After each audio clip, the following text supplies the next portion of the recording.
Terima kasih atas partisipasi dan kehadirannya. Mudah-mudahan ini akan rutin terus kita ya, webinar setiap hari Jumat. Dan sekali lagi terima kasih kepada pembicara pagi ini Pak Sunu dan moderator Pak Tukiat.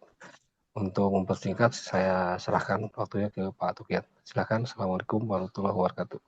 Waalaikumsalam warahmatullahi wabarakatuh. Terima kasih Pak Dr. Lugi. Assalamualaikum warahmatullahi wabarakatuh. Waalaikumsalam Yang warahmatullahi saya wabarakatuh. hormati PLT Kepala ORKM sekaligus sebagai Kepala Pusat Riset Limnologi dan Sumber Daya Air PRLSDA, BRIN, Bapak Dr. Luki Subehi MSc. Yang saya hormati Sivitas BRIN khususnya rekan-rekan PRLSDA dan seluruh peserta webinar yang hadir dalam Zoom ini. Alhamdulillah, Rabbil Alamin. Asyhadu an la ilaha illallah wa asyhadu anna Muhammad Rasulullah. Allahumma sholli ala Sayyidina Muhammad wa ala ali Sayyidina Muhammad. Terima kasih atas kehadiran seluruh peserta webinar kelima series PRLSDA tahun 2026. Pada kesempatan ini, materi presentasi dari kelompok riset teknologi modifikasi cuaca yang berjudul Kajian Implementasi TMC untuk mendukung pembangunan photovoltaic power plant di Pasuruan, Jawa Timur. Materi akan disampaikan oleh Bapak Dr. Andes Sunutekno MSI. Sebagai pengenalan, berikut ini saya coba untuk eh, riwayat singkat dari Bapak Dr. Andes Sunutekno MSI, pendidikan S1 bidang Geografi Hidrologi Universitas Gadjah Mada tahun eh, 85. Wah, ini bareng Pak Jokowi ya Pak Suno ya. Eh, Iya, tidak Kemudian fakultas. S2 bidang pengelolaan das IPB tahun 1996. Bidang kepakaran beliau adalah teknologi modifikasi cuaca, watershed management, soil and water conservation, and erosion and sediment transport.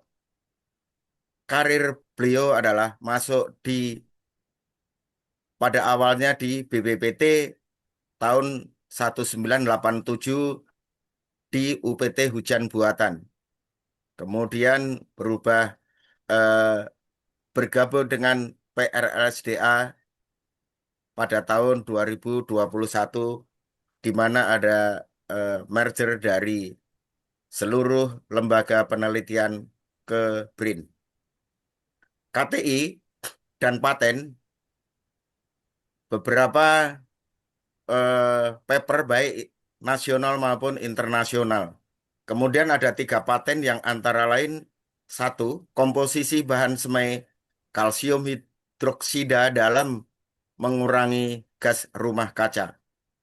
Komposisi larutan higroskopis natrium klorida dan metanol sebagai bahan semai awan untuk teknologi modifikasi cuaca. Paten yang ketiga adalah komposisi larutan higroskopis magnesium klorida dan metanol sebagai bahan semai untuk mengurangi curah hujan. Nah, demikian riwayat singkat dari Bapak Sunotekno. Bapak Ibu peserta webinar yang saya hormati, sebelum eh, pemapar mempresentasikan apa yang disampaikan dalam judul tadi, akan saya sampaikan beberapa hal berikut. Bahwa webinar ini terbatas waktu sampai jam 11 ya, karena kita hari Jumat untuk menghormati bagi yang Muslim, dan apabila masih banyak pertanyaan-pertanyaan barangkali bisa sampai jam 11.15. Yang kedua adalah para peserta webinar yang ingin mengajukan pertanyaan selama webinar dapat menuliskan di chat ya. Apabila nanti waktu masih tersedia, maka bisa raise hand atau berkomunikasi secara langsung. para peserta kami mohon untuk mengisi daftar hadir sebagai bentuk administratif untuk kegiatan webinar dan sekaligus bahwa nanti akan diberikan sertifikat. Saya kira demikian beberapa hal yang saya sampaikan selaku moderator. Selanjutnya kami persilahkan kepada Bapak Dr. Andes Sunutekno MSI untuk menyampaikan materi. Waktu dan Yum saya serahkan. Terima kasih. Ya, baik Pak eh, Dr. Tuki selaku moderator. Sebelumnya saya mohon izin, suara saya terdengar ya Bapak Ibu sekalian? Jelas, Pak. Jelas, baik. Terima kasih.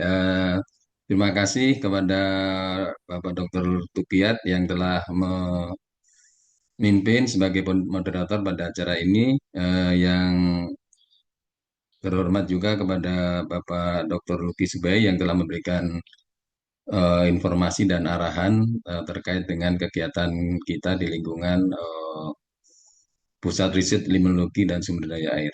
Mudah-mudahan apa yang disampaikan kita bisa menindaklanjuti sesuai yang diarahkan. Baik, Bapak, Ibu, dan teman-teman sekalian yang saya hormati, Assalamualaikum warahmatullahi wabarakatuh. Selamat pagi, salam sejahtera buat kita semua.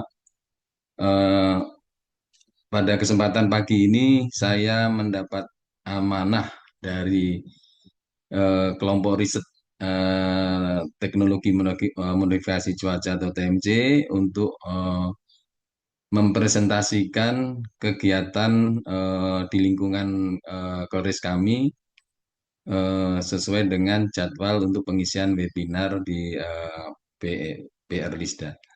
Mohon izin saya share.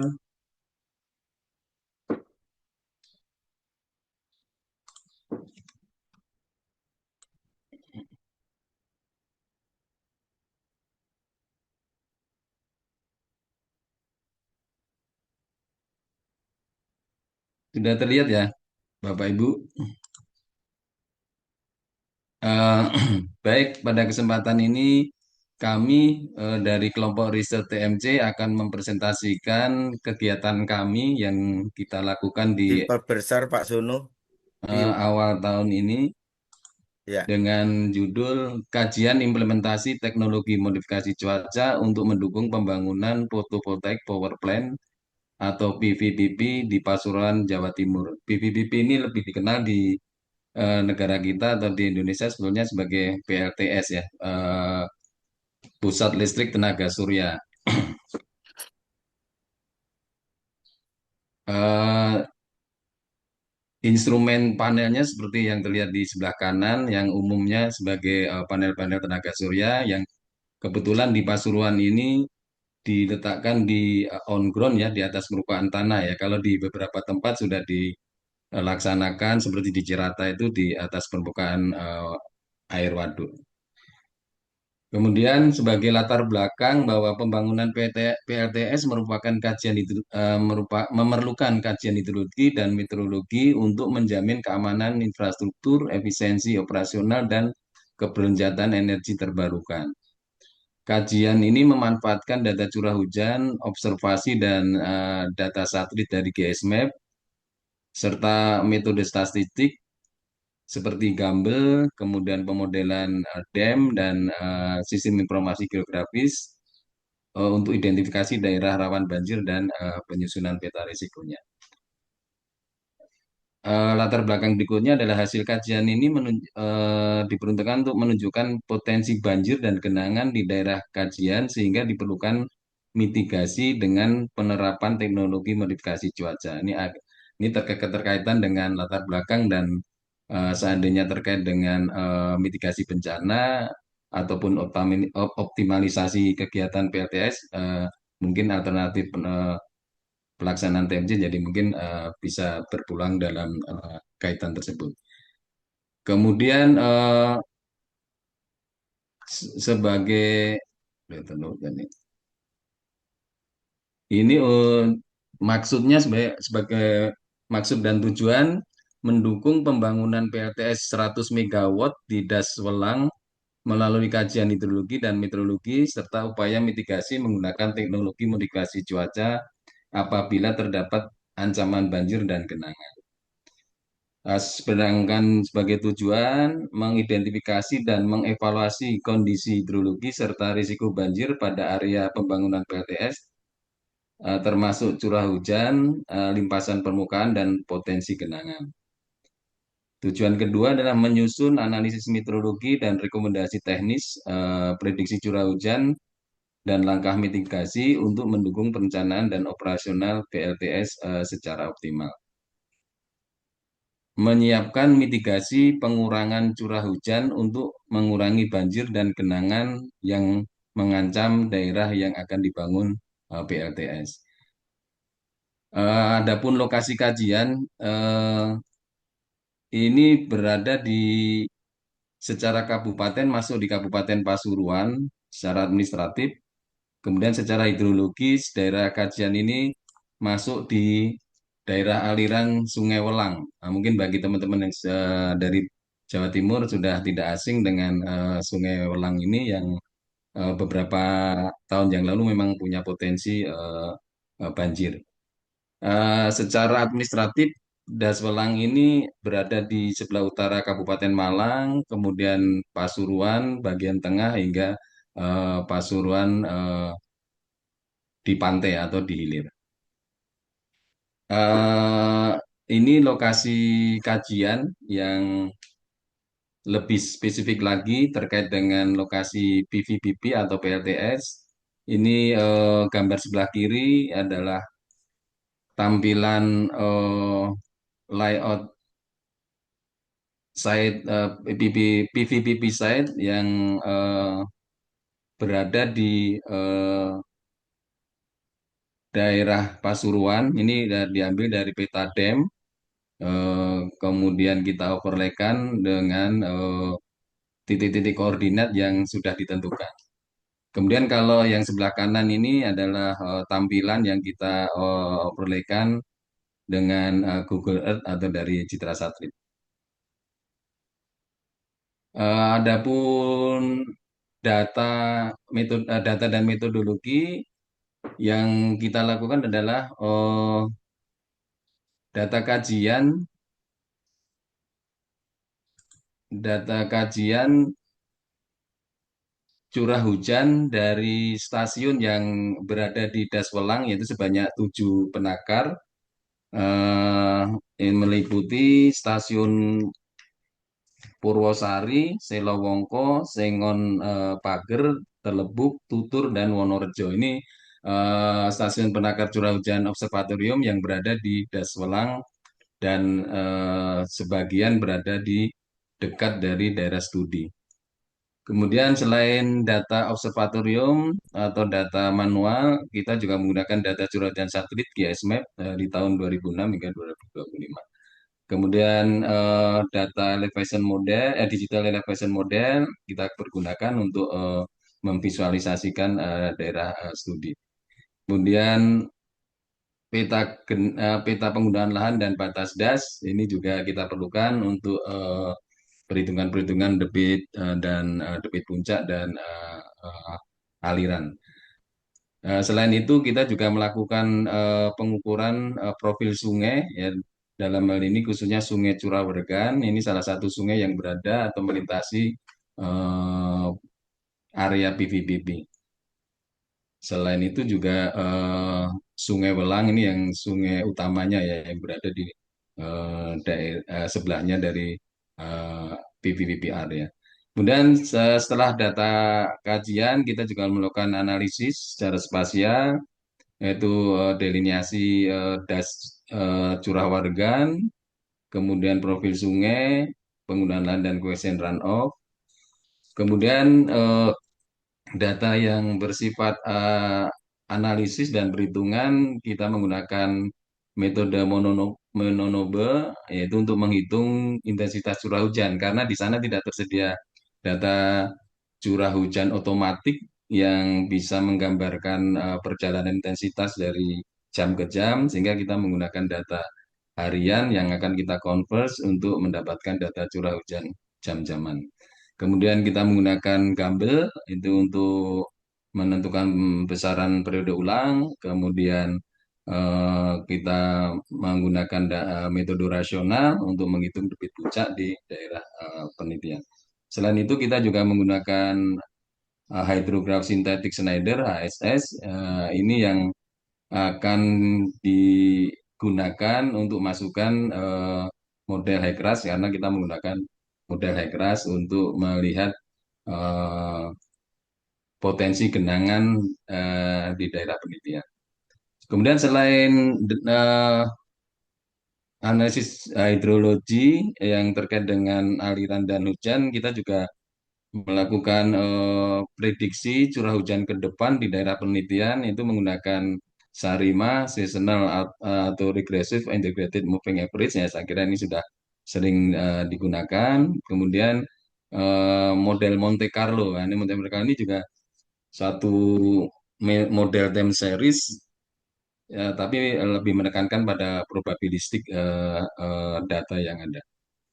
Nah, ini gambaran delineasi daerah studi dan DAS yang terlihat di sisi atas kiri itu adalah das curah weregan atau kalau kita lihat dari das besarnya das Wolang adalah sebagai subdas dengan luasan sekitar 18,45 km persegi. Kemudian ada terlihat kecil itu adalah PPPP site itu berada di eh, area subdas curah weregan. Itu kita munculkan dengan bantuan data DEM dan sebaran stream sehingga kita bisa menentukan delineasi dasnya. Eh, yang sebelah kanan itu adalah tampilan dari citra dari Google Earth yang apa ini untuk mendapatkan peta situasi di daerah penelitian. Kemudian yang kiri bawah ini adalah peta penggunaan lahan. Ini di sana secara umum ada 4 penggunaan lahan yaitu perkebunan, pertanian lahan kering, kemudian pemukiman dan sawah. Nah, ini sekaligus kita coba masukkan nilai koefisien runoff-nya, kemudian nanti kita hitung nilai koefisien runoff tertimbangnya. Ini profil sungai yang ada di hulu itu di atas, kemudian situasi land use-nya seperti yang terlihat di foto itu masih tertutup oleh tumbuh-tumbuhan tanaman keras ya, berupa sengon, kemudian ada randu, kemudian kalau serapnya hampir semua ketutup oleh serap atau semak belukar. Kemudian yang gambar bawah ini pada situasi yang kering, ini di daerah hilirnya dari daerah penelitian, kita coba mengukur profil sungainya, ini eh, kita coba mengukur kedalaman dan lebar sungai karena dimensi-dimensi ini akan kita pergunakan dalam masukan pemodelan. Nah, ini salah satu lanjutan dari analisis data tadi, kita dengan metode Manonobe yang sudah banyak dikenal karena di daerah sana kita tidak mendapatkan atau di daerah penelitian kita tidak mendapatkan data intensitas curah hujan milimeter per jam. Kita mencoba kita mencoba menghitung dengan pendekatan yang memang sudah layak dan sudah umum dipergunakan. Itu dari 20 tahun data yang kami terima, yang kami dapatkan, kemudian kita seleksi data curah harian, data curah hujan maksimum harian per tahun, sehingga kita tabulasikan seperti yang terlihat pada tabulasi di sebelah kiri. Kemudian dengan masuk perumusan di atas, kita bisa mendapatkan intensitas curah hujan milimeter per jam. Kemudian dari hasil Manonobo yang kita sudah dapatkan intensitas per jamnya, kita bisa menggunakan metode Gumbel ya. Ini saya kira teman-teman kita di Limno tidak asing lagi dengan metode ini untuk menghitung periode ulang. Nah, ini rumus bakunya seperti itu, X3 sama dengan X rata-rata ditambahkan dan S ya. Nah, ini memang nilai X rata-rata itu tetap sebagai nilai utamanya, kemudian ditambahkan dengan nilai yang terkait dengan eh, apa itu periode ulang atau reduced period dan standar deviasi. Nah, ini kita dapatkan, kita coba eh, menghitung periode ulang yang baku di eh, perhitungan hidrologi ya, walaupun mungkin ini agak banyak ya, biasanya 2, 5, 10, kemudian langsung 25 atau 50 ya. Ini coba ngitung dari mulai 2, 5, 10, 20 tahun, 25, 50, dan 100 tahun. Nah, selanjutnya dengan periode ulang yang kita dapatkan per periode ulang yang kita inginkan, kita bisa menghitung debit puncak dengan pendekatan metode rasional yang sudah baku. Banyak metode yang lain, tapi kita coba menggunakan yang sederhana, yaitu metode rasional, koefisien runoff, intensitas, dan luas das. Nah, ini seperti yang terlihat di kolom kanan, kita bisa melihat bahwa periode ulang untuk 2 tahun berkisar antara 21,12 dan selanjutnya hingga yang paling tinggi, eh, dugaan untuk periode ulang 100 tahun ada sekitar 46,324 meter kubik per detik.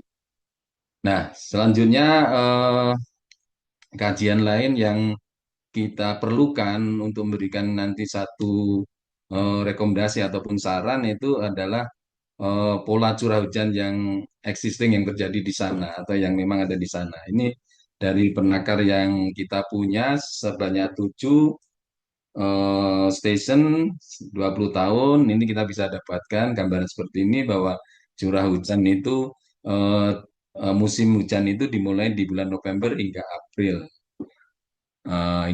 Kemudian apa ini musim kemaraunya itu mulai dari musim kemaraunya ini mulai dari Mei hingga Oktober. Selain data curah hujan eh, bulanan, kita juga melihat curah hujan hari hujan. Nah, ini juga terlintas di sini bahwa terlihat di sini hari-hari hujan juga sesuai dengan kejadian hujan eh, pada saat musim hujan berlangsung. Kemudian yang agak lebih penting kita melihat diurnalnya, kondisi diurnal hujan di daerah sana itu bahwa dari data GSMAP yang kita punya, kemudian kita coba short jam by jamnya selama 20 tahun itu mendapatkan sebaran bahwa curah hujan, kondisi apa kejadian hujan di daerah penelitian atau di daerah studi kita di calon PPPP area itu eh, puncak hujannya terjadi di sore hari ya, tapi mulai jam 13, jam 14 ini sudah mulai ada kejadian hujan. Jadi hujan-hujan di daerah sana terjadi di sore hari hingga malam hari. Nah, kemudian selain eh, pola hujan yang bisa memberikan gambaran kita terhadap musim kemarau dan musim hujan, ya, kita coba mengaplikasikan model Sarima, ini time series analysis ya. Saya kira udah tidak asing bagi teman-teman kita semua. Itu Sarima atau seasonal atau regressive integrated mapping grid ada model peramalan time series yang menggabungkan komponen non musiman dan musiman untuk menangkap pola data yang memiliki tren dan musiman atau periodik. Kemudian maksud eh, eh, ini sebelah kanan tentunya ya, ya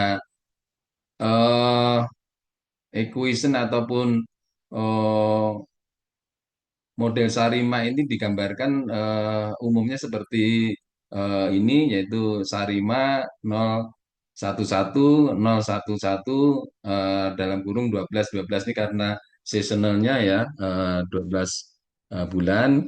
Kemudian 0,11 ini apa ini perlakuan yang kita lakukan, apakah ada differencing ataupun ada komponen moving average yang kita lakukan. Nah, biasanya komponen-komponen perlakuan itu dituliskan di belakang model yang sudah kita dapatkan secara baik. Kemudian maksud model SARMA itu untuk prediksi curah hujan bulanan di masa depan dengan mempertimbangkan pola musim tahunan, seperti musim hujan dan musim kemarau dan trend, sehingga dapat mendukung perencanaan dan pengambilan keputusan yang lebih ya. Ini dengan bantuan tools ini kita bisa kita mendapatkan gambaran dan kita bisa sampaikan kepada eh, apa ini pengelola bahwa ke depan akan terjadi kejadian hujan-hujan ekstrem atau tidak dan segala macam. Tujuannya adalah memprediksi curah hujan bulanan 2006 sampai 2030 secara akurat dan dengan model SARIMA, mengidentifikasi pola musiman dan tren curah hujan jangka panjang, mendukung perencanaan dan mitigasi risiko peningkatan. Nah, ini seperti yang ada di gambar sebelah kiri, eh, hasil prediksinya di bagian atas itu prediksi Januari tahun 2006 402 mm, 2030-nya 457 mm. Kemudian untuk Desembernya 386 dan 441. Secara grafis eh, digambarkan di bawah ini, yang biru ini adalah pembangkitan model, kemudian yang merah itu hasil prediksi. Eh, Selain Sarima, kita juga coba menggunakan tools prediksi, yaitu dengan Monte Carlo. Ini memang agak jarang diterapkan ya, tapi sebelumnya cukup useful juga model Monte Carlo ini. Hanya kita masih menerapkan pada prediksi curah hujan. Menurut informasi, model Monte Carlo ini bisa diaplikasikan ke eh, apa aspek lain seperti banjir, kejadian banjir dan segala macam. Monte Carlo adalah metode komputasi berbasis simulasi probabilistik yang menggunakan bilangan acak atau random number untuk menyelesaikan masalah yang mendukung ketidakpastian. Metode ini banyak digunakan dalam metodologi ekonomi dan lainnya. Secara matematis, model Monte Carlo direpresentasikan seperti ini, rata-rata ditambah sigma, standar deviasi, dan Z ini adalah angka acak ya, yang kalau menurut per definisi Monte Carlo itu mampu melakukan iterasi atau bahkan harus melakukan iterasi sampai 5.000 atau 10.000 iterasi. Nah, dari hasil prediksi untuk tahun 2026, Monte Carlo bisa menangkap pola-pola musiman dan apa ini ritmik curah hujan tahunannya, sehingga seperti yang tergambar pada grafik di bawah kanan tersebut. Nah, kemudian satu lagi yang terkait dengan hidrologi, analisis hidrologi ini karena tadi kita sudah mendapatkan informasi terkait potensi besaran debit puncak dan segala macam, kita coba menambahkan dengan hidrograf sintetik satuan ya, yang dalam hal ini ada beberapa jenis. Kita menggunakan hidrograf sintetik satuan Schneider yang secara teori sebetulnya hidrograf itu di apa ya, dikunci atau dimaknai hanya ada tiga parameter ya, ada TP, QIP, dan time base serta time to peak ya. Nah, ini model Schneider seperti ini. IP dirumuskan dari CP kali A luas das, kemudian TP itu dari CT kali L kali LC dan pangkatnya. Nah, untuk merumuskan Schneider ini memang sangat eh, apa sangat perlu untuk analisis secara grafis das yang ada ya, menghitung panjang sungai, kemudian jarak outlet ke titik berat dan segala macam, sehingga nilai-nilai itu didapat, sehingga kita bisa mengkonstruk ya, atau bisa melukiskan gambar dari hydrograph satuan Schneider tersebut. Nah, hydrograph Schneider yang kita dapatkan atau hydrograph sintetik satuan hidrogas satuan sintetik ya HSS itu sudah dirobekkan seperti ini. Eh, kita dapatkan time to peak sekitar 4 jam ya. Kemudian debit puncaknya gambarannya seperti itu. Kemudian dengan memasukkan nilai-nilai eh, debit eh, curah hujan yang kita dapatkan berdasarkan tabel tadi, kita bisa menghitung debit puncak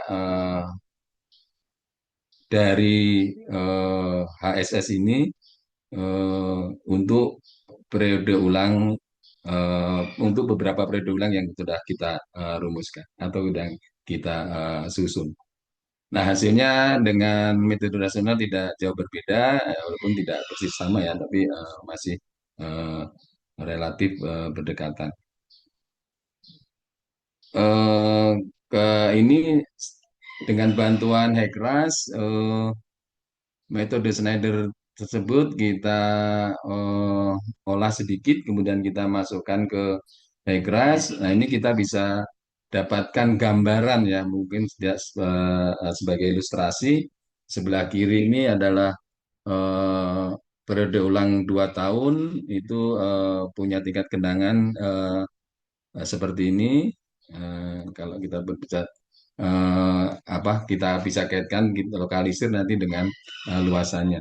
Kemudian yang tengah ini untuk 5 tahun, 10 tahun, 20, 25, 50 ya maaf ini. Kemudian yang ini 100 tahun maaf ya. Ini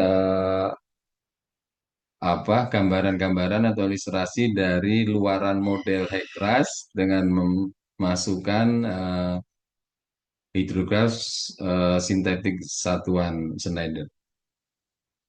Nah, ini kita mencoba melakukan skenario kalau kalau kalau yang grafik sebelumnya itu dengan koefisien Raouf yang existing apa adanya yang menurut kita adalah bernilai seperti itu. Kemudian kalau kalau suatu saat nilai koefisien Raouf itu berubah, itu mempunyai gambaran genangan yang lebih besar lagi. Nah, di sini untuk skenario kita coba memberikan koefisien runoff yang lebih besar yaitu sekitar 0,6. Eh, ini rekomendasi ya.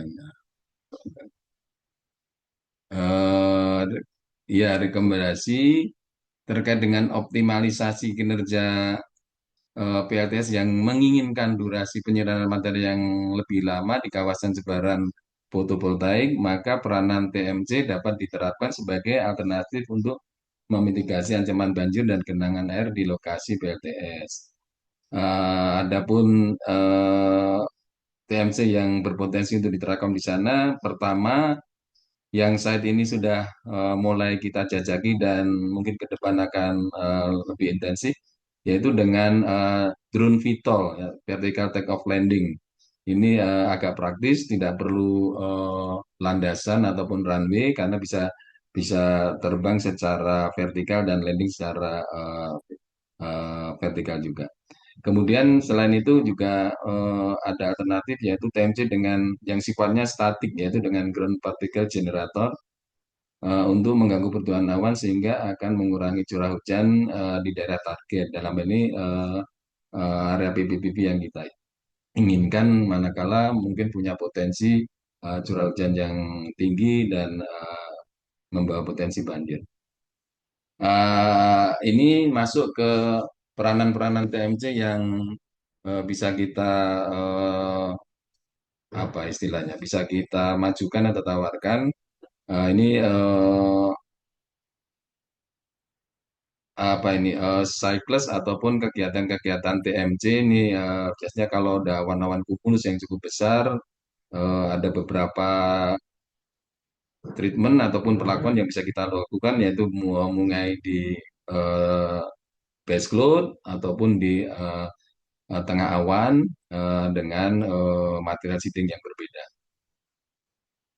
Nah, ini secara umum definisi TMC ya. TMC adalah usaha campur tangan manusia dalam pengendalian sumber daya air di atmosfer untuk menambah curah hujan dan mengurangi intensitas curah hujan pada daerah tertentu untuk minimalkan bencana alam yang disebabkan oleh iklim dan cuaca dengan memanfaatkan parameter cuaca. Nah, ini dengan pendekatan itu ada beberapa hal yang bisa dilakukan terkait dengan kegiatan TMC, yaitu bisa menambah kemudian penipisan asap dan mengurangi curah hujan. Ini yang dulu banjir, ya ini masih ini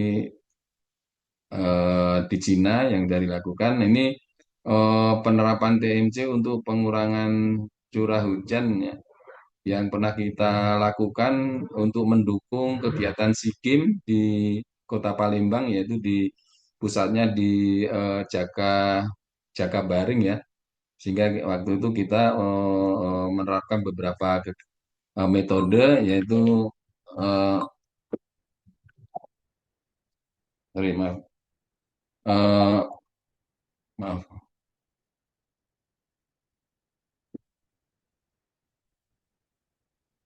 eh, untuk Jakabaring. Nah, itu ada beberapa titik yang kita gunakan untuk mengantisipasi datangnya awan-awan potensial, yaitu di sekitar Jakabaring dan Kota Palembang. Waktu itu karena termasuk event besar sehingga banyak didukung peralatan dari pemerintah, yaitu 4 kasa, kemudian radar cuaca, kemudian eh, ground based generator, termasuk apa ini flare ya, pohon flare yang kita operasionalkan di sana. Nah, ini kita juga harus didukung dengan eh, kinerja radar sebelum kita menentukan eh, aktivitas apa yang kita lakukan di hari itu. Karena dengan bantuan radar ini kita bisa mendeteksi keberadaan awan, kemudian tipe awan, kemudian eh, ketinggian, eh, mulai dari base cloud sampai top cloudnya itu bisa kita pelajari atau bisa kita dekati dari hasil pemantauan radar ini. Nah, ini yang di Jakarta kita dengan jumping proses. eh, Waktu itu masih pakai ini ya, masih pakai eh, powder, tapi ke depan ini kita akan menggunakan flare. Ini jumping proses ini prinsipnya eh, meng, mentreatment awan-awan itu untuk bisa terjadi hujan lebih dulu sebelum masuk ke daerah target. Dalam hal ini waktu itu adalah banjir Jakarta, sehingga kita coba eh, menghalau ataupun melakukan proses-proses kejadian hujan ini sebelum masuk kota Jakarta. Idealnya memang di daerah laut ya, karena langsung masuk di laut. Tapi kalau di Jakarta situasi laut ini tempat traffic airport, traffic pesawat menuju Cengkareng, sehingga eh, kita alihkan ke daerah sesuai dengan datangnya arah angin, sehingga di daerah Banten, kemudian di daerah eh, selatan dari Jakarta.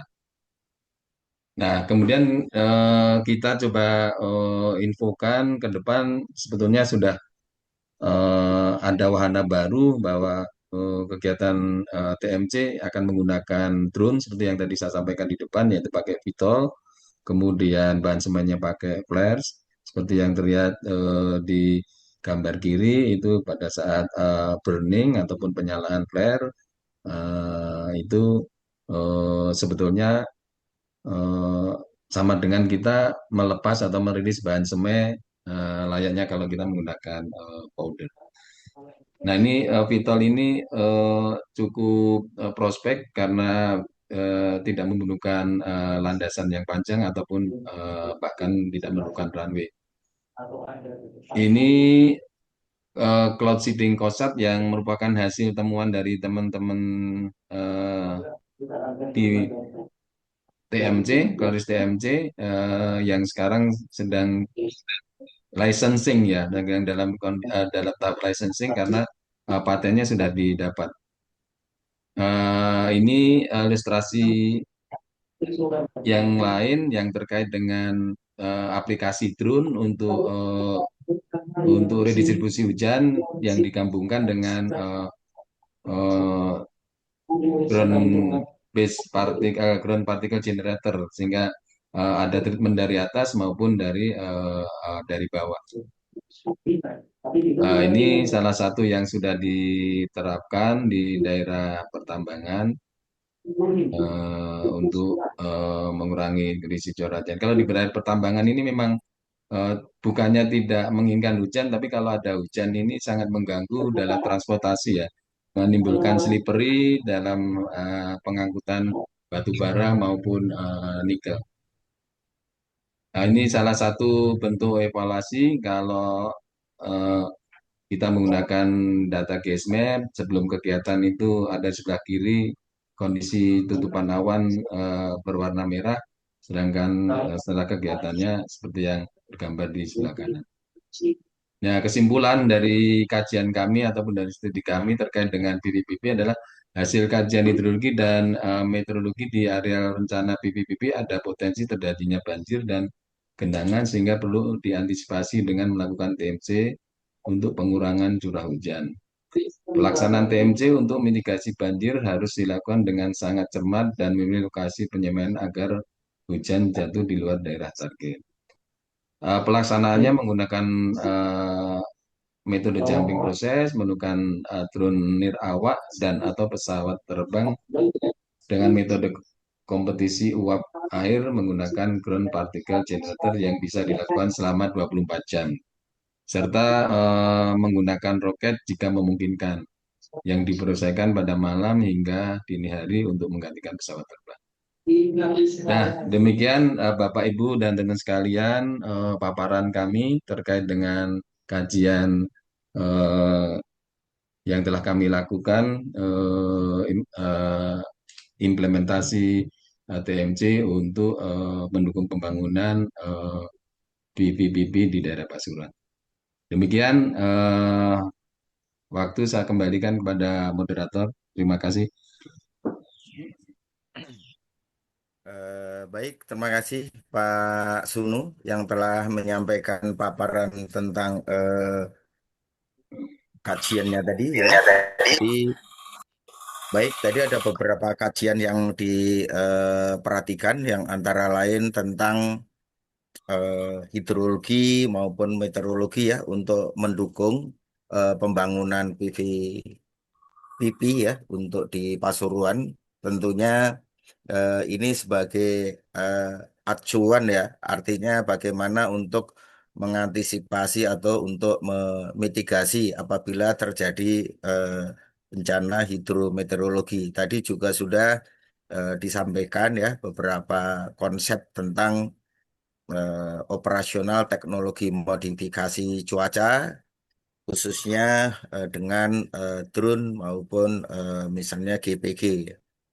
Pak Zunu ini ada dua pertanyaan, mungkin saya bacakan eh, sekaligus gitu ya Pak Zunu ya, mungkin bisa dicatat.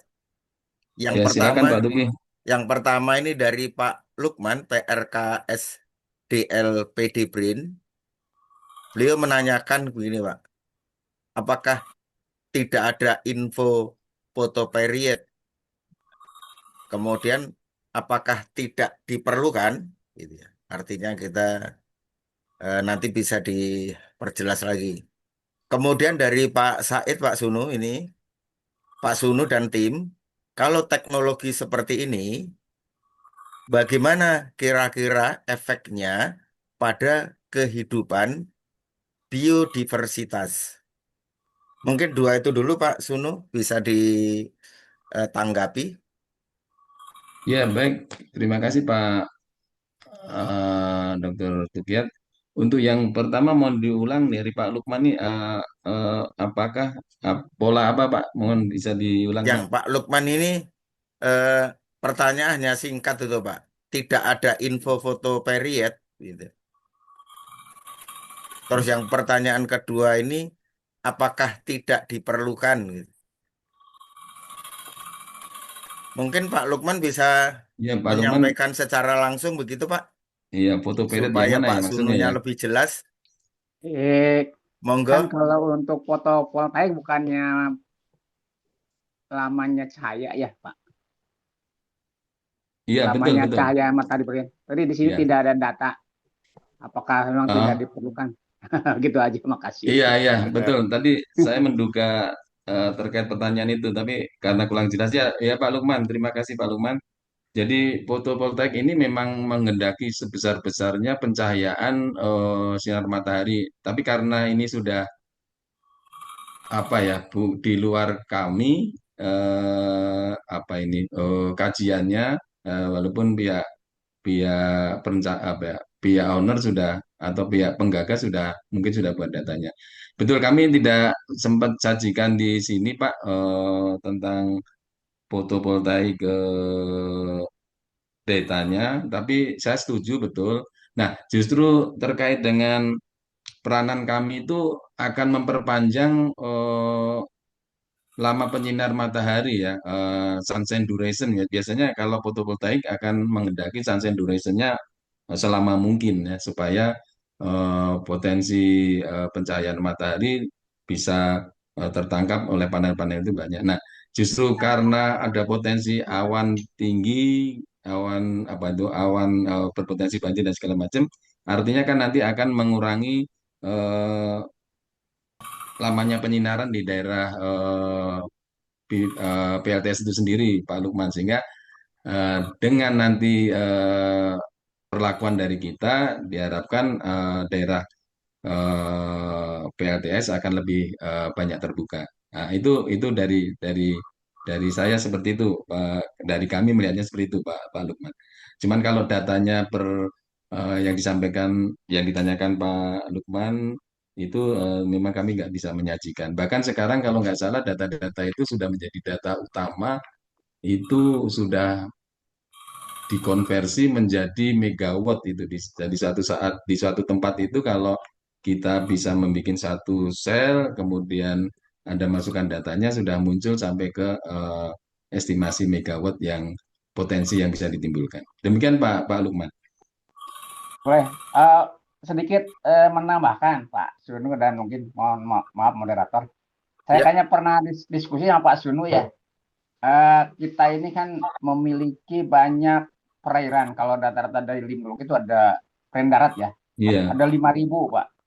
Dengan berbagai kriteria yang kita tidak tahu kan itu hanya berdasarkan gambaran citra yang Pak Iwan dan kawan itu. Artinya itu kan potensi ya Pak ya untuk apa PLTS ini, fotovoltaik ini ya, untuk penempatan terutama ya, karena seperti Cirata.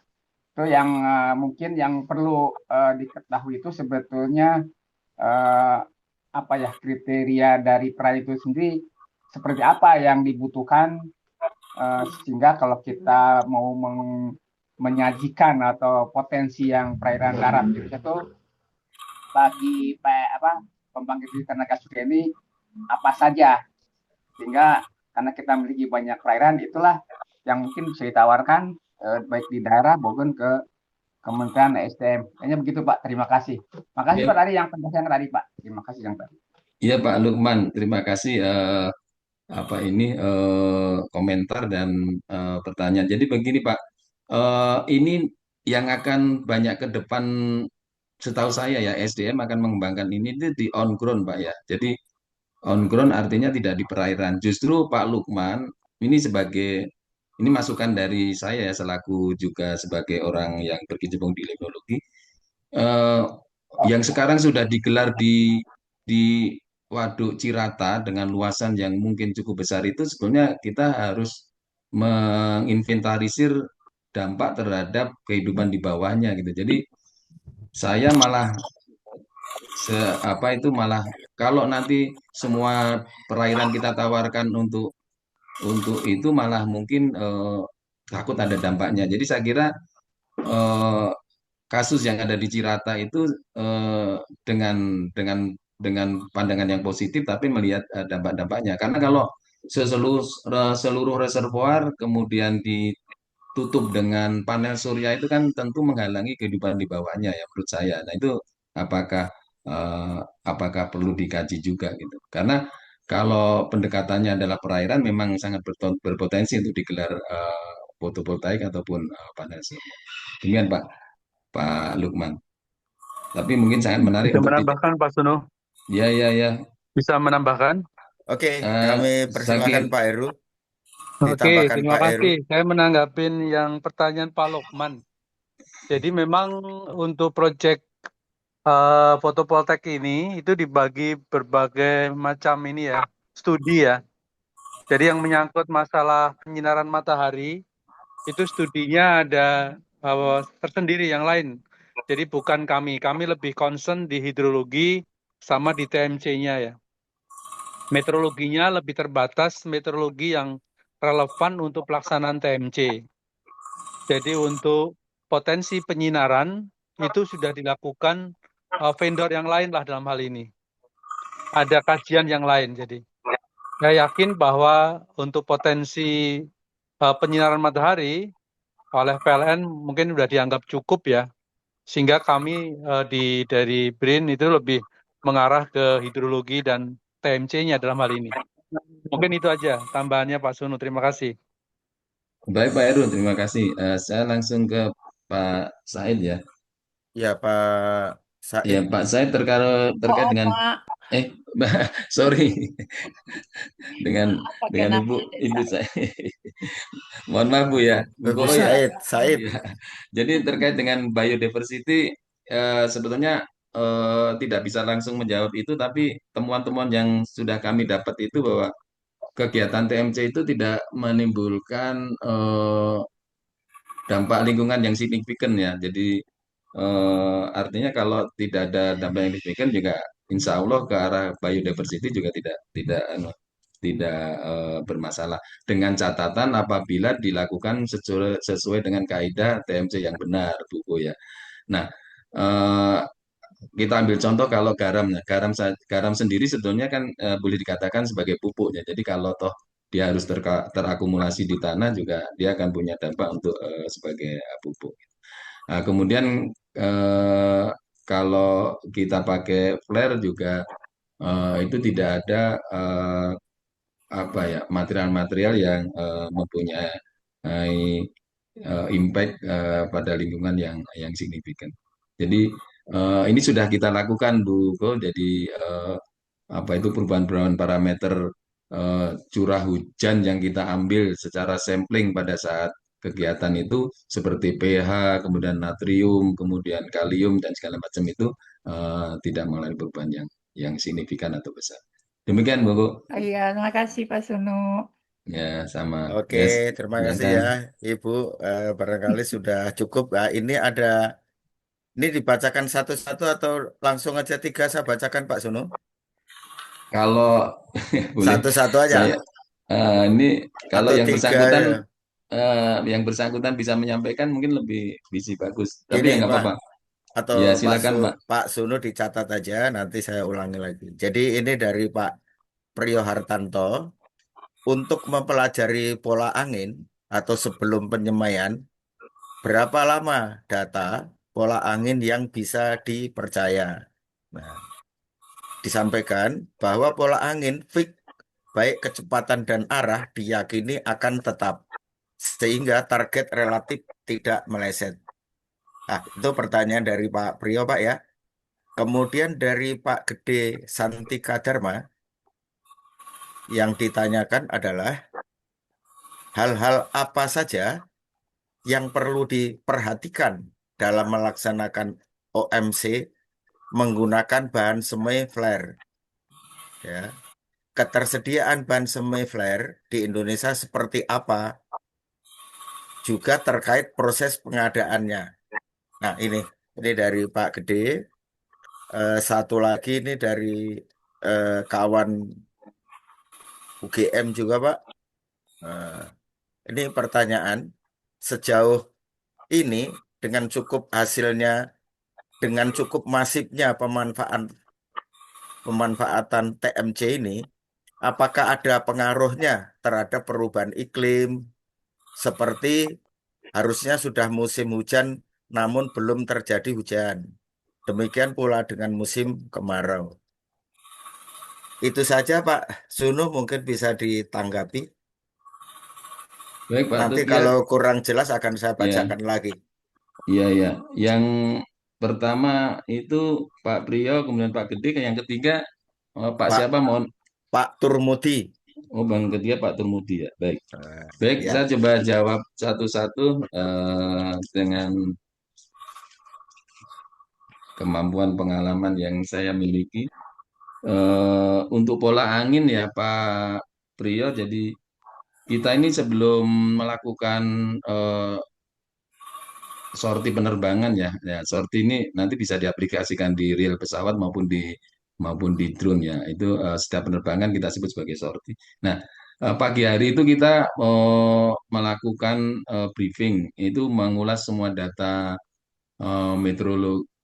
meteorologi baik lokal, regional maupun global sehingga kita bisa memperkirakan bahwa kondisi yang akan terjadi di daerah pelaksanaan kita itu seperti apa. Nah, eh, mengenai pola angin yang persisten atau bisa dipercaya ini memang karena kita kan eh, melakukan sorti itu kan di waktu-waktu di mana setelah kondisi atmosfer atau udara atas itu memenuhi ya, baik keberadaan awan, kemudian arah angin, kemudian daerah target kita. Nah, ini eh, semua semua kita pelajari dulu, kemudian kita catat, kemudian baru kita bisa menentukan kita terbang di arah mana. Nah, eh, pengalaman kami perubahan pola angin ini dalam konteks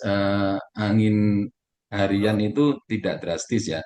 Kayak seperti ini, ya kayak seperti musim seperti ini, musim kemarau ini kan angin pasat tenggara ya, yang umumnya bertiup dari timur ke barat, yang sifatnya kering. Nah, itu secara global ya angin itu dari timuran, sebutannya begitu ya, timuran ya. Walaupun nanti di pola-pola tertentu mungkin akan ada perubahan, tapi umumnya seperti itu. Jadi tidak tidak berubah drastis. Nah, yang perlu diperhatikan kalau di dekat-dekat pegunungan itu ada apa itu pembelokan-pembelokan angin dan segala macam. Nah, itu biasanya akan berpengaruh ya karena tumbuhnya awan orografik dan segala macam. Tapi umumnya eh, pola angin ini apa ini yang akan kita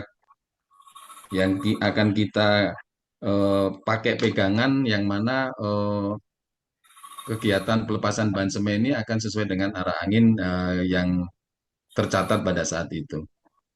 Udah gitu kita juga mempunyai batasan kalau arah angin sudah di atas 10 knot gitu ya kita mesti hati-hati tidak akan kita laksanakan karena itu sudah kategori angin kencang sehingga nanti yang kita maksudkan untuk pertumbuhan awan mungkin akan terganggu.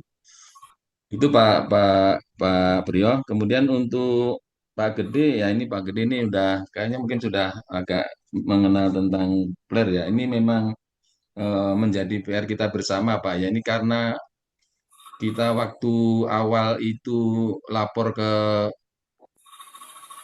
apa ya dalam hal ini keamanan atau polisi bahwa flare itu adalah termasuk jihandak atau yang apa ini atau yang eksplosif material sehingga sampai sekarang kita punya kena dampaknya bahwa mobilisasi mobilisasi bahan itu sangat sulit harus lapor polisi harus lapor dikawal polisi dan segala macam sehingga itu menjadi satu handicap tersendiri untuk kemudahan kita mobilisasi.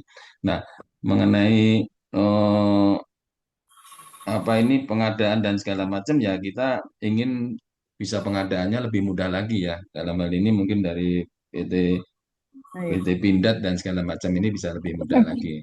kasih ya. Atau mungkin kita bisa vendor yang lain yang bisa menyaingi yang produknya sama. Kemudian untuk Pak Turmudi, ya kita kegiatannya kan tidak sampai berkepanjangan ya, tidak sampai berkepanjangan. kemudian apa ini sehingga tidak punya potensi melakukan terjadinya perubahan iklim. Karena eh, kaidah yang selama ini kita tekuni, kita lakukan adalah bahwa kegiatan cloud seeding itu ya harus ada cloud dulu ya, harus ada awan dulu gitu ya. Jadi kita tidak menebar sembarangan gitu. Jadi harus ada objeknya dulu, baru kita bisa melakukan perlakuan atau treatment. Saya kira itu. Eh, itu Pak Tuki, udah 3 pertanyaan. Mungkin Oke, saya menambahkan sedikit, Pak Tuki. ya siap Pak Heru, silakan. Ya, Oke, terima kasih ya. Tadi ada pertanyaan dari Pak Gede ya, masalah flare ya. flare. Iya Pak Gede, Ya, memang sekarang ini flare di Indonesia ini ada kendala ya. Terutama kendala mengenai masalah perizinan, pemakaian, penyimpanan, lalu penghantaran, dan sebagainya ya. Nah, sekarang BRIN sedang melakukan semacam kajian, sekarang udah selesai sebenarnya, semacam police brief ya, dan kita akan beraudensi dengan Kapolri maupun dengan Kemhan. Ini surat undangan ke Kapolri sudah kita layangkan sekarang ini, tetapi belum ada tanggapan dalam arti waktu untuk beraudensi ya. Tujuannya memang ingin meluruskan bahwa flare ini sebenarnya tidak pas kalau dimasukkan sebagai bahan peledak. Karena kalau bahan peledak itu hasil akhirnya itu ledakan ya, berupa ledakan yang sangat destruktif. Sedangkan flare ini hasil akhirnya adalah berupa asap atau kembang api ya. Jadi sangat berbeda. Memang di dalam flare ini ada material-material piroteknik. Ini yang oleh Polri dimasukkan sebagai bahan peledak karena ada pirotekniknya. Namun dalam kriteria yang ada di peraturan Kapolri nomor 17 tahun 2017, setelah dipelajari lebih rinci, bahwa flare itu tidak semuanya itu dalam tataran yang dimaksud bahan peledak itu ada kriteria 1 sampai 17 gitu. Hanya beberapa bagian aja yang masuk, yaitu bahannya adalah bahan piroteknik. Oleh sebab itu, BRIN bersama dengan Dewan Pertahanan Nasional sekarang berkolaborasi untuk meluruskan kembali. Harapan kita bahwa flare akan dicabut atau dikeluarkan dari peraturan Kapolri tahun nomor 17 tahun 2017. Aja. Mudah-mudahan usaha kami, BRIN dan Dewan Pertahanan Nasional, itu bisa terwujud sehingga nanti flare ini bisa dikeluarkan dari aturan yang peraturan Kapolri nomor 17 tahun 2017 Karena tadi, lagi sehingga online. nantinya dalam pelaksanaan TMC menggunakan flare ini sudah tidak perlu izin-izin yang sangat rumit lah dalam hal ini. Harapan kami bahwa dengan nanti perizinan itu terkurangi, pemakaian flare yang merupakan teknologi yang sekarang termasuk yang terbaru ya di dunia bisa dilakukan di Indonesia lebih masif dalam hal ini. Mungkin bisa menggantikan dengan yang awali sekarang ini pakai garam ya, pakai powder ya. Akhirnya nanti akan berubah menjadi memakai flare dalam hal ini. Nah, sekarang ini memang Pindad masih mengumpulkan perusahaan-perusahaan yang memesan tentang flare. Tahun ini sudah full. Nanti baru dibuka lagi tahun depan sebenarnya, 2027. Itu flare akan memproduksi 10.000 flare ya. Karena kami selalu berkomunikasi dengan PT Pindad dalam hal ini. Ya mudah-mudahan nanti TMC-TMC swasta yang ingin berubah dari powder menjadi bahan semai flare itu bisa pesan ke Pindad di awal 2027. Itu akan dibuka kembali, rencananya akan memproduksi 10.000 ya. Tapi kalau nanti memang ternyata permintaan banyak, mungkin akan diperbanyak lagi. Mungkin itu informasi mengenai flare yang tadi ditanyakan oleh Pak Gede. Terima kasih.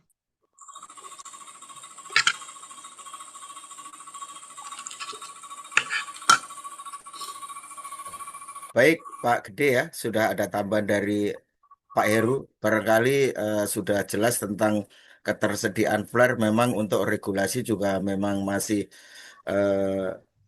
ada kendala-kendala ya. Ini dari Pak Pak Priyo Hartanto, Pak. Ngomong-ngomong garam dari produk Madura. Selama ini garamnya kita dari Kerawang saja, Pak. Sudah ada cukup dari Kerawang. Sepertinya bukan dari Madura deh selama ini yang dipakai ya, Pak ya. Oke, Pak Sunu. Jadi ini masih ada beberapa pertanyaan. Masih ada eh, 4 ya, Pak Sunu. Saya bacakan yang ini dari Profesor Jokowan ya, Pak Sunu ya. Nah ini saya juga nanti bisa diperjelas lagi. Paradok TMC menambah hujan eh, dan mengurangi curah hujan atau clear mendukung harapan target PLTS. Nah ini ya buka kurung tidak ada awan dan tidak hujan. Nah ini sebuah pertanyaan Pak Sunu. Nah nanti bisa dikelirkan lagi. Kemudian selanjutnya adalah dari Ibu Popi. Apakah hasil kajian di Pasuruan dapat direplikasikan untuk pembangunan PLTS di wilayah lain di Indonesia yang memiliki karakteristik iklim ya? Mungkin ini maksudnya karakteristik iklim yang sama kali ya, Pak ya. Kemudian dari Bapak kita ya, orang Klaten ini ya, Pak Agus, Pak Sunu, apakah ada hubungan antara karakter hidrologi suatu das dengan pelaksanaan hujan buatan? Oke, itu dulu Pak Sunu. Nanti menyusul biar mudah dipahami. Oke, Pak Sunu, kami persilahkan. Jelas? Iya, baik, baik Pak Tuki Ya, selaku oke. moderator ya. Saya menangkap beberapa pertanyaan dan kebetulan ada ditulis di chat juga sehingga eh, Hmm. apa ini bisa nangkap apa yang dimaksudkan termasuk Pak Agus ya karakter dan. Jadi untuk yang Pak Joko ya paradoks artinya eh, keber, eh, apa ini Trade off itu Pak maksudnya nanti ya paradok apa ini. ini opposite ya. Ya, Jadi ya ya ya. kita kan kembali ke falsafah dari eh, cloud seeding atau rainmaking itu memang di negara awalnya ada beberapa hal yang yang misinya ditujukan untuk misi-misi tertentu ya. Kalau kalau rainmaking, cloud seeding, rain enhancement sebetulnya memang memang itu pola untuk menambah curah hujan. Tapi di sana juga ada yang namanya hail suppression. Jadi untuk menurunkan salju supaya tidak merusak tanaman. Nah, kita sebenarnya mengacu pada filosofi itu juga jadi bahwa eh, cloud seeding itu bisa diwujudkan sesuai dengan misinya, tentu dengan perilaku dan perlakuan yang berbeda. Jadi saya kira tidak masalah itu. Eh, Artinya pelaksanaan yang beda, bahan semai yang digunakan berbeda akan memberikan result ataupun mendukung misi yang berbeda. Nah, kemudian untuk Bu Popi ya, Bu Popi secara kajian metodenya bisa kalau yang terkait dengan kajian di bawah Bu Popi jadi bisa diterapkan tapi tetap datanya harus data in situ ya artinya data-data yang di mana eh, kegiatan PVPP atau PLTS ini akan dilaksanakan tapi metodenya bisa begitu. Nah terkait nanti eh, TMC-nya juga akan kita akan kita tinjau atau kita sesuaikan dengan kondisi eh, apa istilahnya kondisi lapangan yang ada di sana. Apakah mungkin datar atau berpegunungan dan segala macam. Jadi pada prinsipnya bisa apa sih istilahnya pertanyaan Bu Popi kan direplikasi ya itu dari kajiannya bisa metodenya karena tinggal nanti datanya yang berbeda. Kemudian untuk TMC-nya juga akan disesuaikan dengan kondisi lapangan yang ada. Mungkin datar ataupun bergunung dan segala macam mungkin perlakuannya berbeda. Kemudian untuk Pak Agus nih ya, terima kasih Pak Mohon Agus. izin, mohon izin Pak. Pak Sunu ini Jadi, kalau misalnya pola hujan, Pak Tuki mohon izin. Kalau misalnya pola Ya, hujan berpengaruh moga nggak moga. Pak? Misalnya monsunal, ekuatorial sama lokal, itu kan berbeda-beda pola hujannya. Berpengaruh nggak Pak ya? oh iya, ya Kalau yang monsunal, monsunal kan satu puncak monsunal ya Pak ya. oh iya, Kemudian yang iya, iya, iya, ekuatorial kan bimoda, iya, kemudian yang lokal kan kebalikannya dari iya, iya, monsunal. Kira-kira berpengaruh nggak Pak itu Pak? iya, iya. Di Indonesia kita jumpai seperti itu, Bu Popi ya, ya berpengaruh nanti di waktunya. Jadi seperti di daerah-daerah dekat ekuator itu kita mempunyai bimodal ya, dua puncak curah hujan ya. Artinya eh, apa itu beda dengan di umpamanya di Sumbar yang dekat ekuatorial itu ya. Itu juga pola hujannya beda dengan di Jawa Barat atau Jawa Timur. Nah, itu kita sesuaikan waktunya Bu Popi. Iya. Kita sesuaikan waktunya gitu betul. Kita sesuaikan waktunya ya. Baik Pak. Jadi menyesuaikan gitu. Ya. Oh iya yang dimaksud itu ya. Mohon maaf Bu. Iya. Iya. Kemudian untuk Pak Agus ya Pak Agus terima kasih ya sangat bagus pertanyaan benar Pak Agus.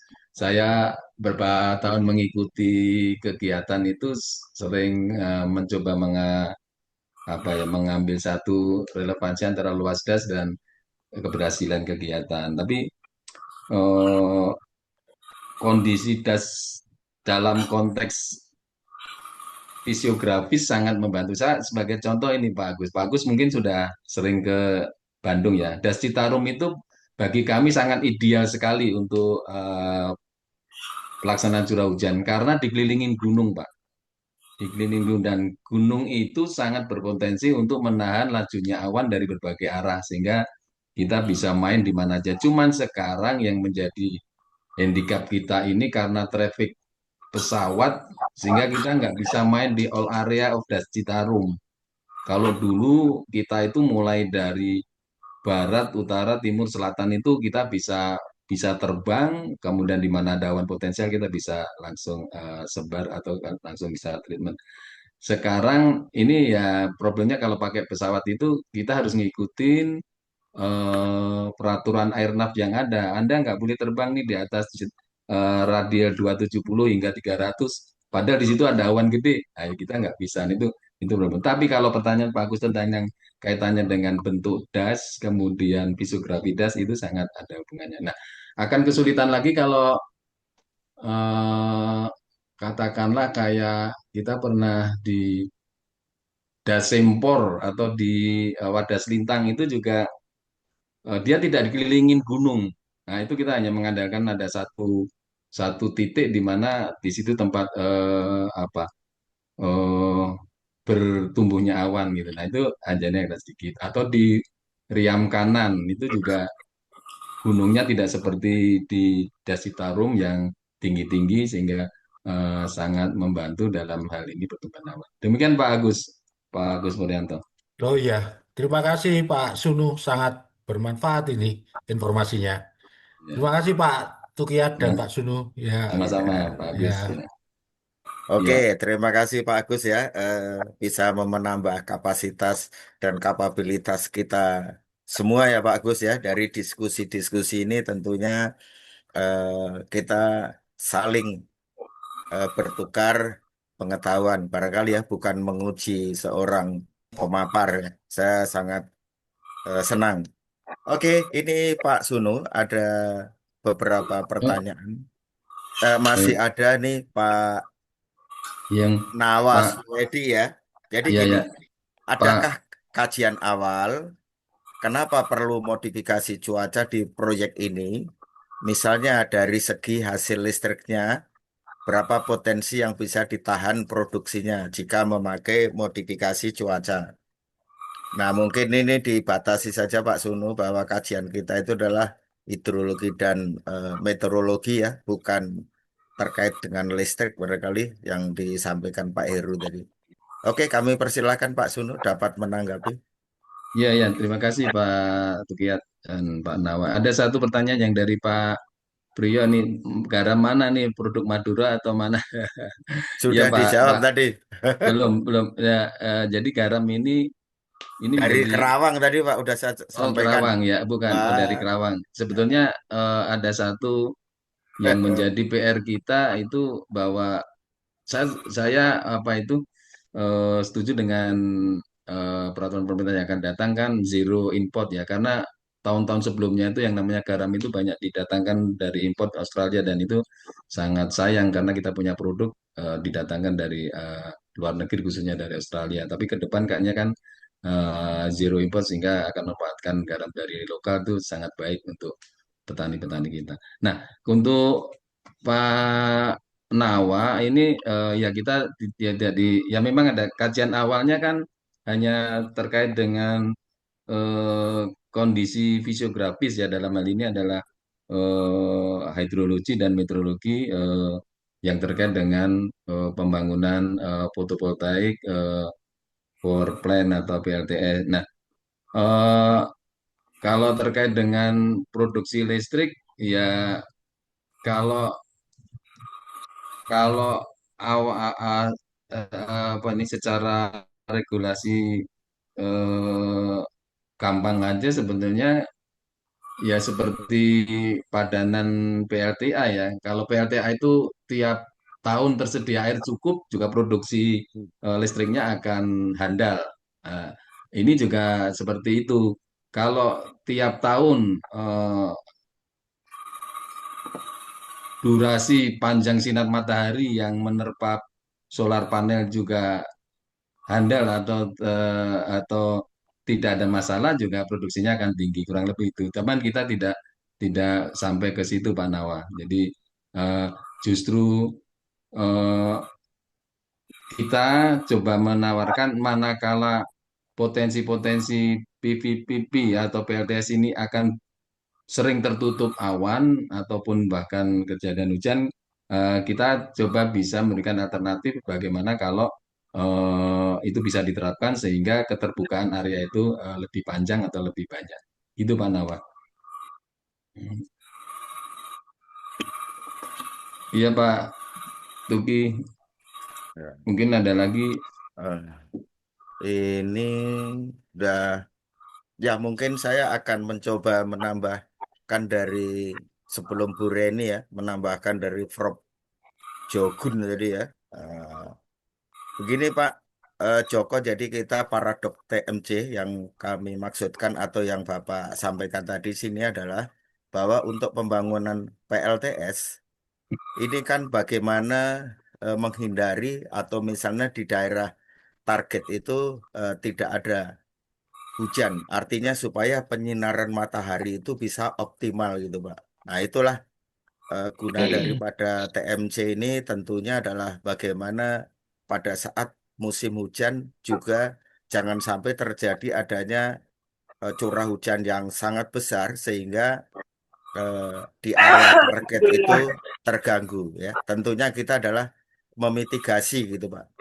Kita tahu sama-sama dari TMC ya BBTMC ya. Artinya bahwa TMC itu dilaksanakan sesuai dengan objektifnya Pak Jowo. Ya ada kalanya kalau kita untuk mengurangi banjir artinya kita menyemai awan di upwind-nya sebelum awan-awan itu masuk ke daerah target. Tapi berbeda lagi kalau kita misalnya menyemai awan untuk daerah target. Misalnya untuk das ya, untuk mengisi waduk kita mainnya adalah di das sehingga yang kita lakukan penyemaian adalah awan-awan yang ada di das sehingga untuk rain enhancement ya kan gitu ya. Jadi itulah barangkali paradok tadi adalah sesuai objektifnya gitu. Ini bagi saya Pak Joko ya. Menarik nih Pak Moderator, Oke. izin. Ya, silahkan. Mau nanggapi? Oke, izin menanggapi dan menambahkan. Ya, siap. Terima kasih Pak Sunu atas paparannya, luar biasa ini eh, TMC kita.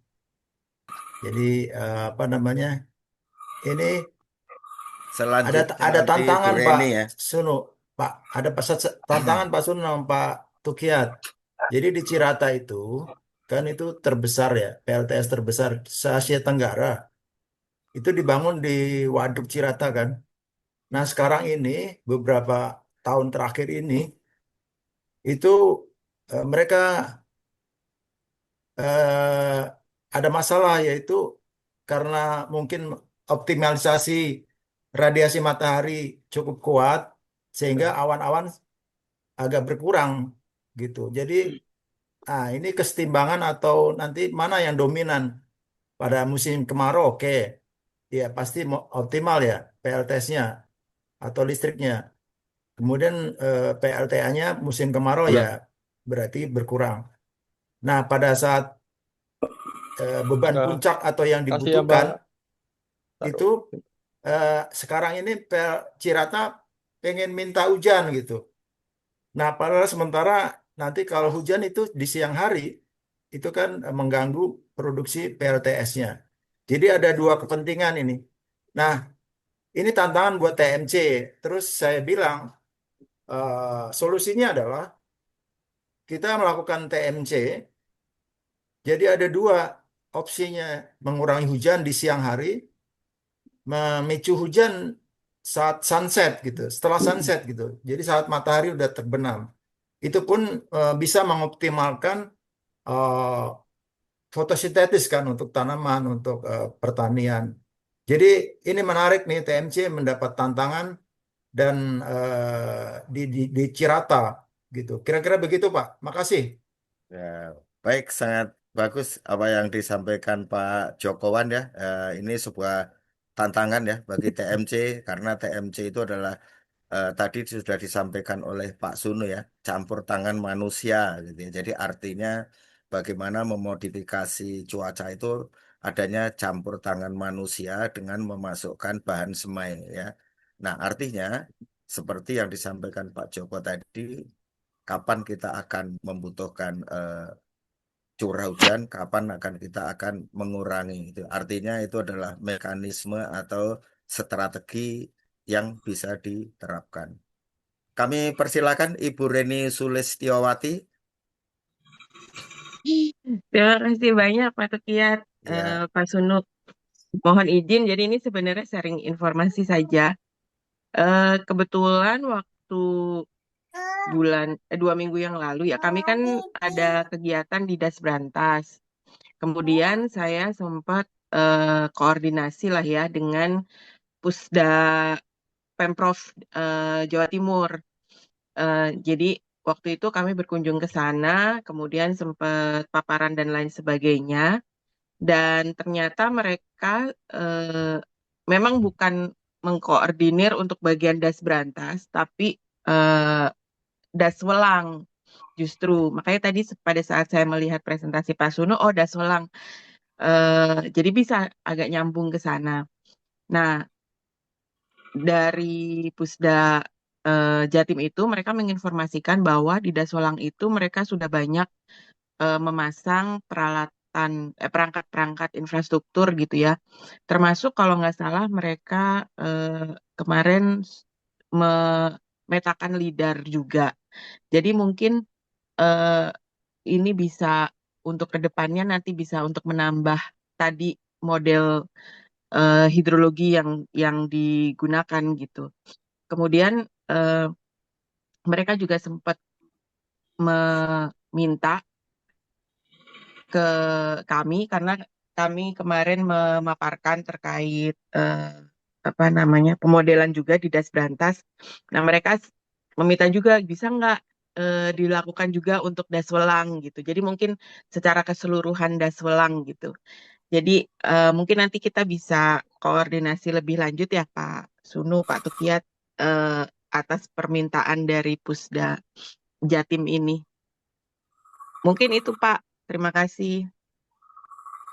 ya, baik, monggo terima kasih Pak Suno Bu Reni ditanggapi. atas informasinya ya, betul. Jadi saya nggak tahu Das Welang itu masih bagian dari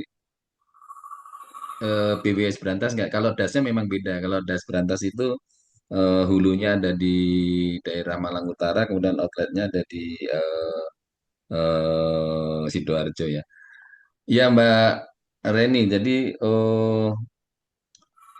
khusus di Daswelang itu ada satu pengukuran ya di damnya namanya Silowongko itu ada WLR, ada AWLR sama ya ada Damset tentu ya. Nah, itu apa kami tidak mendapatkan eh, data AWLR-nya atau Automatic Water Level Recorder-nya ya, tapi artinya ada. Nah, kalau ada informasi dipasang baru ya syukur, berarti nanti bisa tambah lengkap gitu. Nah, kemudian di kami di yang interest kemarin itu kan di subdasnya Bu Reni. Jadi das Welang itu kalau nggak salah luasnya hampir 400 km persegi itu kalau nggak salah. Saya lupa. Tapi mulai dari lereng Bromo ya, kemudian bermuara di Pasuruan. Ini memang punya potensi banjir di daerah hilir. Jadi kalau Mbak Reni mungkin nanti menerapkan model-model mitigasi banjir mungkin sangat bermanfaat. Eh, karena di subdas curah Wergan itu engage river sehingga kita nggak bisa mendapatkan hydrograph-nya dan segala macam. Jadi eh, kami dekati dengan NCS. Tapi kalau ke depan ada ya lebih bagus.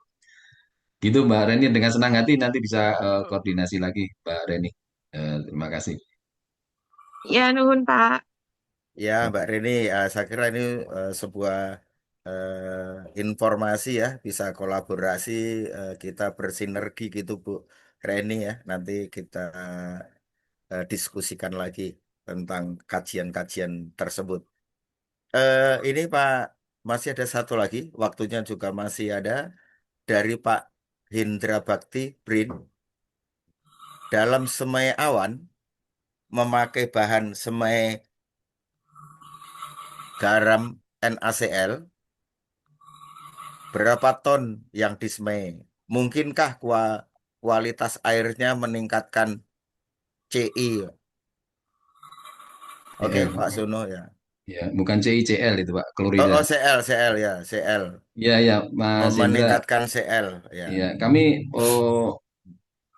pada saat masih aktif ya di waktu di UPT, semua aspek lingkungan kita coba dekati dengan mengambil sampel di periode sebelum, selama, dan sesudah gitu ya. Jadi kita menempatkan satu alat water sampler analysis, kemudian jadi eh, memang benar kalau garam itu senyawanya adalah natrium klorida atau sodium klorid ya. Nah, itu pengertian mungkinkah itu meningkat meningkat, tapi kami kan ada ini ya, nggak tahu sekarang masih dipakai nggak ya, baku mutu air kelas 1 kelas 2 kelas 3 itu masih dipakai nggak saya sebagai rujukan, tapi dulu suka kita gunakan ke arah situ. Jadi kita ambil sampler, kemudian dianalisis di waktu itu di Puslitbang dengan kualitas air komplit itu mulai dari kondisi fisik, kemudian kimia, kemudian apa itu temperatur pH dan segala macamnya. Nah, eh, natrium dan kloridanya ini kalau kita bandingkan sebelum, selama, sesudah itu tidak terjadi peningkatan yang signifikan. Artinya eh, masih termasuk di golongan kelas air, terutama 2 dan 3 itu tuh waktu itu masuk. Kalau kalau ningkat ningkat tapi masih dalam toleran yang kan biasanya kalau parameter kualitas air itu kan natrium itu terdetek sekian, normalnya sekian. Nah, itu kita masih di normal. Sehingga tidak masalah. Apalagi sebetulnya konsep yang didekati dengan bahan semai yang dimasukkan ke dalam awan ini kan terjadi pencucian ya dari sekian kilogram garam, kemudian dengan volume awan yang sekian kubik itu terjadi semacam leaching ataupun pencucian sehingga tidak sepenuhnya akan turun. Nah, ini yang menjadi satu kekhawatiran kita manakala praktek-praktek ke penyemaian awan yang tidak mengikuti kaidah penyemaian awan akan mempunyai dampak yang tidak kita inginkan. Tentu umpamanya 1 ton digerojokkan, tidak ada awan, kemudian dijatuh di satu tempat tentu punya efek. Nah, kami mengikuti kaidah-kaidah yang benar sehingga tidak ada awan ya kita tidak akan semen. Itu Mas Indra. Eh, jadi merubah kualitas air ya menjadi yang tadinya aman menjadi tidak aman. Itu Pak Tuki. Baik, Mas itu Indra tadi ya ya. Pak Indra disampaikan Pak Suno bahwa selama kegiatan teknologi modifikasi cuaca, terutama pakai garam gitu ya, kami juga melakukan analisis rona lingkungan Pak ya. Jadi rona Iya, iya, iya, lingkungan, Ronald kan. kemudian kita juga menguji dari fisik kimia tadi ya. Eh, itu juga tidak terjadi adanya perbedaan yang signifikan, Pak. Jadi sebelum, selama maupun sesudah TMC itu tadi. Kemudian juga rona lingkungan juga dipotret gitu ya. Jadi apa-apa saja yang ada di sekitar daerah target ini dengan posisi yang sama, dengan jarak yang sama gitu ya. Jadi sebelum, selama maupun sesudah itu, sehingga rona lingkungannya juga tidak berubah secara signifikan. Ini kalau dari visualnya gitu ya. Saya kira gitu, Pak Indra. Saya selaku moderator. eh, Bagaimana? Apakah masih ada yang bertanya secara langsung? Waktu masih 15 menit. Sepertinya sudah cukup ini ya, Bapak Ibu semuanya ya. Eh, Kalau tidak ada pertanyaan, baik. Kami selaku moderator menyampaikan terima kasih ya atas atensi dan kehadiran serta aktif Bapak Ibu dalam diskusi ini. Tentunya ini juga menambah eh, wawasan kami ya untuk memahami hal-hal yang terkait dengan kajian dikaitkan dengan teknologi modifikasi cuaca. Saya mengucapkan terima kasih dan mohon maaf apabila ada kekurangan-kekurangan. Selanjutnya, sebagai penutup, kami persilahkan dengan hormat Bapak Dr. Fajar. Bapak Fajar, mohon waktu kami serahkan ke Bapak. Terima kasih.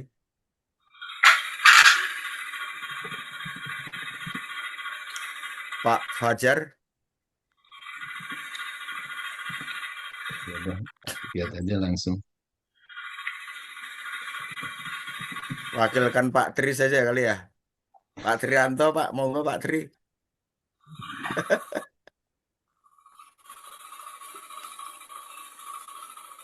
Pak Fajar masih di Zoom Pak Fajar?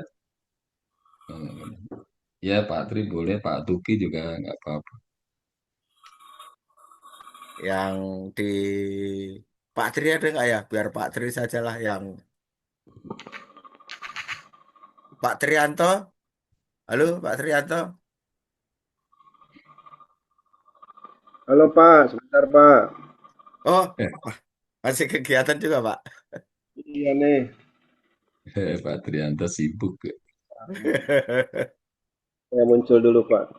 Oke Pak. Monggo ditutup Pak Trianto.